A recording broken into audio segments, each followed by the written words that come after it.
अस्सलाम वालेकुम everyone, welcome to this video. और आज के इस वीडियो लेक्चर में जो हमने चीज़ सीखनी है एंड्रॉइड के रिलेटेड वो ये है कि किस तरीके से हम एक टेक्स्ट फाइल को क्रिएट करते हैं और राइट करते हैं अपनी एप्लीकेशन की इंटरनल स्टोरेज के ऊपर। और दूसरी चीज़ हमने ये देखनी है कि हमारी जो एप्लीकेशन की इंटरनल स्टोरेज होती है उसका हमारे पास जो एब्सोल्यूट पाथ होता है वो क्या होता है, और इस चीज़ को हम जो फाइल क्रिएट करके देखेंगे उसको फिजिकली डिवाइस के ऊपर ओपन करके भी देखेंगे। तो स्टार्ट करने से पहले मैं आपको प्रोजेक्ट का थोड़ा सा रिव्यू दे देता हूँ। मेरे पास सबसे ऊपर यहाँ पे एक एडिट टेक्स्ट है, इसके अंदर मैं कोई भी कंटेंट टाइप करूंगा जो मैं अपनी टेक्स्ट फाइल के अंदर स्टोर करवाना चाहता हूँ। नीचे यहाँ पे हमारे पास जो एक टेक्स्ट व्यू है, इसके अंदर बेसिकली हम अपनी प्रोग्रेस शो करेंगे। मेनली मैंने इसको इसलिए यूज़ किया है कि जो हमारा पाथ होगा हमारे पास इंटरनल स्टोरेज का वो मैं यहाँ पे शो होगा। नीचे मेरे पास 4 बटन है, delete file, file list, create file और read file. Right now in this video we will only work with create file, और नेक्स्ट वीडियो में हम इंशाल्लाह डिलीट फाइल या बाकी दूसरे बटन के साथ भी काम करेंगे। तो कोड स्टार्ट करते हैं। जावा के फाइल के ऊपर आऊँ तो यहाँ पे मेरे पास ये जो मेरा मेथड है ये क्रिएट फाइल के बटन के ऊपर एग्जीक्यूट होगा। सो गाइस, सबसे पहले मैं यहाँ पे एक स्ट्रिंग ले लूँगा डेटा टाइप की, और इसके अंदर मैं बेसिकली अपने फाइल कंटेंट का जो मेरा एडिट टेक्स्ट व्यू था उसके अंदर जो टेक्स्ट होगा उसको ले लूँगा। सॉरी, यहाँ पे टू गेट टेक्स्ट करूँगा और जितना भी टेक्स्ट होगा उसको स्ट्रिंग फॉर्म में ले लूँगा। अब इस स्ट्रिंग को हमने बेसिकली राइट डाउन करवाना है अपनी टेक्सुअल फाइल के अंदर। तो उसके लिए सबसे पहले मुझे यहाँ पे फाइल आउटपुट स्ट्रीम का ऑब्जेक्ट लेना पड़ेगा, आउटपुट स्ट्रीम, और इसके साथ मैंने जो मेथड कॉल करना है वो बेसिकली हमारे पास ओपन फाइल आउटपुट। इसको मैंने 2 पैरामीटर पास करने हैं। सबसे पहला तो मेरे पास कांस्टेंट है फाइल नेम का, और दूसरे पास मेरा कांस्टेंट है वो मेरे पास होगा मोड प्राइवेट का। अब जैसे ये स्टेटमेंट हमारी कंप्लीट हुई है तो आपको नजर आ रहा होगा यहाँ पे मुझे एक वार्निंग मिल रही है। अगर मैं कर्सर को उसके ऊपर लेके जाऊँ तो यहाँ पे मुझे मिल रहा है unhandled exception java.io file not found exception. तो मैंने पहले भी आपको बताया था कि जितना भी एंड्रॉइड के ऊपर फाइलिंग का स्टैंडर्ड फाइलिंग का इनपुट आउटपुट का कोड है वो सारी फाइल्स वो सारे इंटरफेसेस वगैरह हमारे पास java.io पैकेज से आते हैं। ये हमारे पास स्टैंडर्ड जावा का इनपुट आउटपुट का पैकेज है। इसमें कोई भी चीज़ एंड्रॉइड एसडीके की तरफ से स्पेसिफिक एंड्रॉइड के लिए नहीं है। ये स्टैंडर्ड java.io की हमारे पास एक्सेप्शन हैं, क्लासेज हैं, इंटरफेसेस हैं। तो जब भी हम जावा के स्टैंडर्ड आईओ के साथ काम करते हैं तो हमें कुछ ना कुछ एक्सेप्शंस मिलती हैं। तो मैं यहाँ पे अगर इंटेंशन एक्शन के ऊपर जाता हूँ तो यहाँ पे मेरे पास 2 ऑप्शंस हैं। यहाँ तो मैं मेथड से गिनती के साथ एक्सेप्शन को थ्रो कर सकता हूँ या मैं सराउंड विद ट्राई कैच कर सकता हूँ। तो मैं यहाँ पे ट्राई कैच लगा लूंगा। और यहाँ पे जो मेरे पास आउटपुट स्ट्रीम का मेथड है इसको मैंने बेसिकली अगेन इंटेंशन एक्शन के ऊपर जाऊँगा और इसको मैं स्प्लिट कर दूंगा डिक्लेरेशन में, और इसको मैं यहाँ से ऊपर ले जाऊँगा और इसको बेसिकली मैं यहाँ पे असाइन कर दूंगा नल, ताकि नीचे जब मैं इसको क्लोज करूँ तो मुझे ये नल वैल्यू मिल जाए। तो अब अगेन हमने नेक्स्ट क्या करना है, हमने यहाँ पे simple output stream dot right का मेथड कॉल करना है, और इसमें बेसिकली हमने स्ट्रिंग ली हुई थी उसको कन्वर्ट करेंगे हम गेट बाइट्स। तो जो हमारी स्ट्रिंग होगी वो बेसिकली हमें बाइट्स की सूरत में मिल जाएगी, वो हम राइट डाउन करवा देंगे। अगेन यहाँ पे मुझे एक एक्सेप्शन मिल रही है जावा आईओ एक्सेप्शन, तो अगेन इसको भी मैं नीचे कैच क्लास के लिए थ्रो करवा दूंगा। अब इस एक्सेप्शन के लिए अलग कैच क्लास होगी और इस एक्सेप्शन के लिए अलग मेरी कैच क्लास होगी। अब जैसे ही मेरा कोड कंप्लीट हुआ तो आप यहाँ पे नीचे कॉल कर सकते हैं, मुझे इसकी जरूरत तो नहीं है लेकिन फिर भी आप कॉल कर सकते हैं फ्लश मेक श्योर करता है कि कोई भी चीज़ अगर हमारे बफर में किसी वजह से रह जाती है और फिजिकल डिवाइस के ऊपर स्टोर नहीं होती तो वो फिजिकल स्टोरेज के ऊपर उसको स्टोर करवा देता है। इसके बाद मैं नीचे यहाँ पे एक फाइनली क्लास कैच ऐड करूंगा। मैं चेक करूंगा इफ नॉट नल, अगर मेरे पास आउटपुट स्ट्रीम नल नहीं है तो मैं output stream co dot close call कर दूंगा। अब इसके लिए अगेन मुझे जो है वो ट्राई कैच लगानी पड़ेगी यहाँ पे। अब जैसे ही हमारी फाइल जो है वो यहाँ पे राइट डाउन हो जाएगी तो हम जो हमारा टेक्स्ट व्यू है आउटपुट टेक्स्ट उसके ऊपर टेक्स्ट शो करवा देंगे कि हमारी जो फाइल है वो राइट डाउन हो चुकी है। अब नेक्स्ट स्टेप हमारा ये है कि हमारी जो डिवाइस के ऊपर एब्सोल्यूट इंटरनल स्टोरेज का पाथ है उसको हमने चेक करना है। तो उसके लिए मैं सिंपल ये करूंगा, मैं ऑन क्रिएट मेथड के अंदर आऊंगा जहाँ पे मेरे जो व्यूज इनिशियलाइज हो रहे हैं।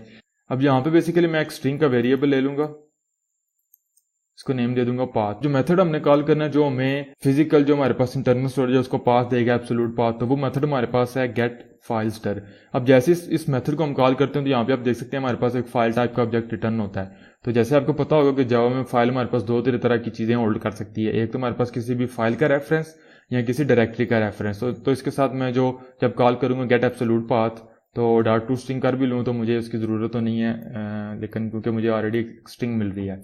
तो अब जो हमारे पास इंटरनल स्टोरेज का एब्सोल्यूट पाथ होगा वो मुझे यहाँ पे मेरी स्ट्रिंग के अंदर मिल जाएगा।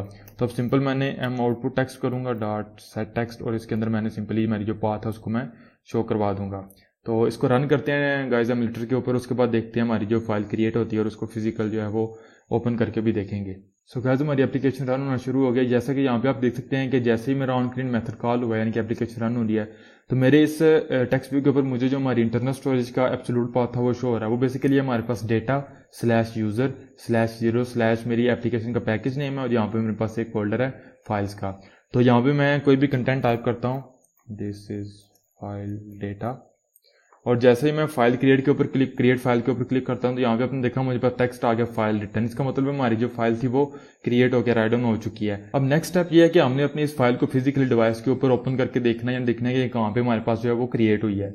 इसके हमारे पास दो तरीके हैं। अगर आपके पास एंड्रॉइड का 3.0 से कोई पुराना वर्जन है तो अगर आप टूल्स में जाएंगे तो यहाँ पे आपको नजर आएगा एंड्रॉइड डिवाइस मॉनिटर, और वो पॉसिबल है कि आप लोग आपके साथ जो है वो नए डिवाइसेस के साथ काम ना करे या वो उन डिवाइसेस के साथ काम करेगा जो हमारे पास रूटेड होंगी। अगर आपने एमुलेटर उसके साथ यूज़ करना है तो आप API लेवल 21 या इससे पीछे वाला कोई भी वेरिएंट जो है वो यूज़ करें, क्योंकि अगर इससे ऊपर अगर कोई वेरिएंट यूज़ करेंगे या आपकी डिवाइस रूटेड नहीं होगी तो हम चूंकि डिवाइस की इंटरनल स्टोरेज एक्सेस कर रहे हैं तो वो आपको यहाँ पे एक्सेसिबल नहीं होगी, क्योंकि ये यूजर को जनरली एक्सेसिबल या दूसरी एप्लीकेशन को एक्सेसिबल नहीं होती। अब जो कि मैं एंड्रॉइड की तरफ से प्रोवाइडेड एक टूल यूज कर रहा हूँ जो न्यू है, बेसिकली हमारे पास एंड्रॉइड 3.0 से ऊपर हमारे पास आता है डिवाइस फाइल एक्सप्लोरर। इसके ऊपर क्लिक करता हूँ तो यहाँ पे मुझे मैं डिवाइस की जो फिजिकल फाइल स्ट्रक्चर है वो नजर आ रहा होगा। अब ये फाइल स्ट्रक्चर इस यहाँ पे हमें जो पाथ मिला था उससे थोड़ा सा डिफरेंट होगा, क्योंकि ये सिर्फ और सिर्फ डेवलपमेंट के लिए हमें जो है वो फाइल स्ट्रक्चर जो है वो शो करवा रहा है। अगर आप फिजिकल डिवाइस कनेक्ट करेंगे तो ये जो हमारे पास इंटरनल स्टोरेज का पाथ है ये वेरी भी कर सकता है depending upon the different vendors of the device. तो मैं यहाँ पे जाऊंगा डेटा के अंदर, अगेन डेटा के अंदर मैंने यहाँ पे जाना है और नीचे मेरे पास यहाँ पे मेरा एप्लीकेशन का पैकेज नेम है, यहाँ पे इसको मैं ओपन करता हूँ तो यहाँ पे आपने देखा मेरे पास कोई भी चीज़ नहीं है, अगेन सिंक्रोनाइज करना पड़ेगा। तो जैसे मैं इसको ओपन करता हूँ तो यहाँ पे आपने देखा कि मेरे पास 3 नए फोल्डर्स जो हैं वो क्रिएट हो चुके हैं। कैशे में बेसिकली हम टेम्परेरी फाइल्स क्रिएट करते हैं, कोड अंडरस्कोर कैशे, और नीचे हमारे पास है फाइल्स का फोल्डर। अब जितने भी हमारी इंटरनल स्टोरेज की फाइल्स हम क्रिएट करते हैं, चाहिए कि वो बाइनरी हो या वो हमारे पास टेक्सचुअल हो, वो हमारे पास डायरेक्ट इस फाइल्स के फोल्डर के अंदर जाती हैं। इसको मैं जैसे ही ओपन करता हूँ तो यहाँ पे आपने देखा मेरे पास जो मेरी ये वाली माई टेक्स्ट फाइल थी वो यहाँ पे अवेलेबल है। डबल क्लिक करता हूँ तो ये मेरे पास यहाँ पे ओपन हो जाती है। यहाँ पे मेरे पास कंटेंट है this is file data. Again अगर मैं इसको यहाँ पे कोई न्यू डेटा टाइप कर देता हूँ, this is new file data, और अगेन अगर इसको मैं क्रिएट फाइल के ऊपर क्लिक करता हूँ तो मेरी फाइल अगेन राइट हो जाएगी।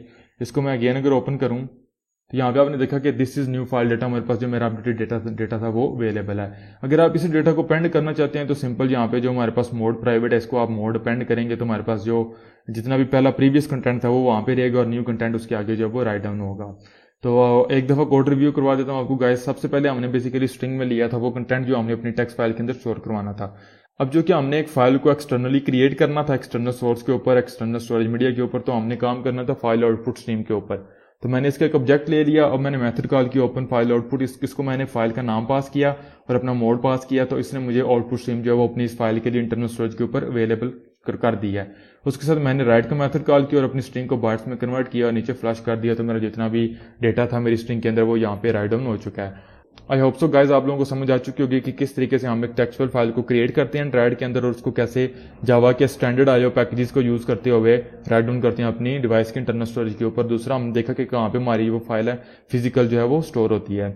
इंशाल्लाह नेक्स्ट वीडियो में हम देखेंगे किस तरीके से हम कोई भी बाइनरी फाइल इमेज या सॉन्ग वगैरह को जो है वो राइट डाउन करके देखेंगे। तो कोई भी क्वेश्चन और feel free to ask in the comments, I will be very happy to answer your questions और queries, and please hit the like button, subscribe to my channel, and see you guys in the next video.